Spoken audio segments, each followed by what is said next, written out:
Hi hello నమస్తే welcome to sauce TV నేను మీ శివ. ప్రస్తుతం Telugu cinema industry not only pan India లెవెల్లో మన నేషనల్ వైడే కాకుండా ఇంటర్నేషనల్ లెవెల్లో డెవలప్ అయిందంటే అందుకు ముఖ్య కారణం డైరెక్టర్స్లో ద మేజర్ నెంబర్ 1 డైరెక్టర్ అయినటువంటి మన ఎస్ఎస్ రాజమౌళి గారు.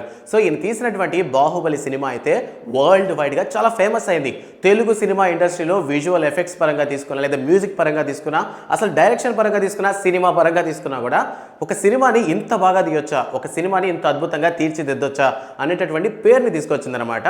సో మన తెలుగు సినిమా ఇండస్ట్రీ ప్రపంచానికి పరిచయం చేసిన వ్యక్తి అంటే ఎస్ఎస్ రాజమౌళి గారు. బట్ రీసెంట్గా ఎస్ఎస్ రాజమౌళి గారు ఒక ఇంటర్వ్యూలో చెప్పడం జరిగింది, సాధారణంగా హీరోయిన్స్ని తీసుకుని హీరోయిన్స్ సెలెక్ట్ చేస్తారు కదా, అంటే కాస్టింగ్ కౌచ్ పరంగా తీసుకుంటే రాజమౌళి గారు చాలా స్పెసిఫికేషన్స్ చూసుకుంటారు. అంటే మ్యాక్సిమం ఆయన సినిమాలో సెట్టింగ్ ప్రాపర్టీస్లు ఎంత బలంగా ఎంత ఎత్తుగా ఉంటాయో ఆయన తీసుకునేటువంటి కాస్టింగ్ కౌచ్ కూడా అలానే ఉంటుంది. అంటే ఎగ్జాంపుల్కి మనం బాహుబలి తీసుకున్నా కూడా రానా గారు పెద్ద కట్అవుట్, ప్రభాస్ గారు అంతమించిన కట్అవుట్, అండ్ అందులోనూ హీరోల పరంగా తీసుకున్న అనుష్క ఆవిడ ఒక భారీ కట్అవుట్ అనమాట. లైక్ ఈ విధంగా రాజమౌళి గారు కాస్టింగ్ కౌచ్ పరంగా పక్కాగా ప్లాన్ చేసుకుని ఎవరైతే ఆ క్యారెక్టర్ సూటబుల్ అవుతారో వాళ్ళనే చెక్ చేసుకుంటారనమాట. అంటే చెక్ చేసుకుని ఆయన మూవీలో తీసుకుంటారు. బట్ ఆయనకేంటంటే ఒక హీరోయిన్ అంటే చాలా ఇష్టం అంట, అంటే ఆవిడ యాక్టింగ్ పరంగా ఆవిడంటే చాలా ఇష్టం అంట. బట్ ఎందుకు ఆయన సినిమాల్లో ఆ యాక్ట్రెస్ని తీసుకునే అవకాశం దొరకలేదన్నారు. సో ఈ మాట వినగానే చాలామంది మైండ్లో శ్రీదేవి గారు రావచ్చు. సో శ్రీదేవి గారితో అంటే ఆవిడ చనిపోయారు కదా, సో అందువల్ల కుదరలేదు. బట్ బ్రతుకున్న హీరోయిన్తోనే ప్రస్తుతం అయితే రాజమౌళి గారు సినిమా చేయలేకపోతున్నాను అని బాగా ఫీల్ అవుతున్నారు. సో ఎవరైనా కదా అనుకుంటున్నారు, ఇంకెవరు మన నిత్యా మేనన్. సో నిత్యా మేనన్ గారి యాక్షన్ అంటే రాజమౌళి గారికి చాలా ఇష్టం అంట. సో రీసెంట్గా ఒక ఇంటర్వ్యూస్లో మామూలుగానే రాజమౌళి గారు కొటేషన్స్ చెప్తూ ఉంటారు, లేదా నార్మల్గా జనాల గురించి పొగుడుతూ ఉంటారు.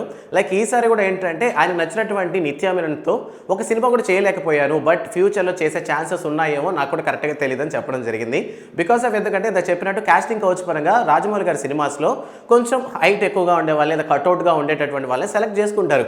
బట్ మన నిత్యా మేనన్ గారు అంత హైట్ కాకపోవడం వల్ల సో ఆవిడతో సినిమా చేసే ఛాన్సెస్ చాలా తక్కువ ఉన్నాయి. బట్ ఏదో ఒక సినిమాలో ఖచ్చితంగా నిత్యా మేనన్తో కలిసి నిత్యా మీనన్ యాక్షన్ చేస్తూ నేను ఇక్కడ నుంచి డైరెక్షన్ చేయాలని ఒక ఆశ అయితే రాజమౌళి గారిలో ఉన్నట్టు మాత్రం చెప్పారనమాట. సో రాజమౌళి గారు ఆల్రెడీ మనకి మహేష్ బాబు గారితో సినిమా చేస్తున్నారు అనేటటువంటి విషయం తెలుసు.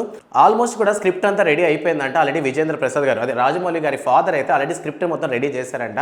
ఆల్మోస్ట్ సెట్ ప్రాపర్టీ కూడా రెడీ అయింది. మరికొద్ది రోజుల్లో ఇది షూటింగ్ మెట్లెక్కబోతుంది అనేటటువంటి వార్తలు సోషల్ మీడియాలో తెగ వైరల్ అవుతున్నాయి. అండ్ ఈ కథ మీద కూడా డిఫరెంట్ ఆఫ్ వర్షన్స్ ఉన్నాయి. ఇది ఒక కౌబాయ్ టైప్ ఆఫ్ మూవీలో ఉండబోతుంది. లైక్ కృష్ణ గారు మొట్టమొదటి కౌబాయ్ సినిమాని ఎలా అయితే తీశారో రాజమౌళి గారు మహేష్ బాబుని అటువంటి ఒక కేటగిరీలో చూపించాలి అని అనుకుంటున్నారంట. అండ్ ఈసారి కథ ఎలా ఉండబోతుంది అనేది ఖచ్చితంగా ఎవరు కూడా ప్రిడిక్ట్ చేయలేని పరిస్థితి, బికాస్ ఆఫ్ అక్కడ ఉండేది రాజమౌళి. సో ప్రస్తుతానికి చెప్పినటువంటి ఇంటర్వ్యూలో తనకి ఇష్టమైన హీరోయిన్ నిత్యా మేనన్ అని, బట్ ఆవిడతో సినిమా చేసే అవకాశం దొరకలేదని, ఫ్యూచర్లో ఛాన్స్ దొరికితే నిత్యా మేనన్తో ఏదో ఒక సినిమాలో ఆమె అట్లీస్ట్ ఒక గెస్ట్ అపీరెన్స్ అయినా చూపించాలి అనేటటువంటి ఆశతో రాజమౌళి గారు ఉన్నట్టు చెప్తున్నారు. సో ఇది ఇవాళ మూవీ అప్డేట్. మరో మూవీ అప్డేట్తో మీ ముందుకు వస్తాడు శివ. Thanks for watching.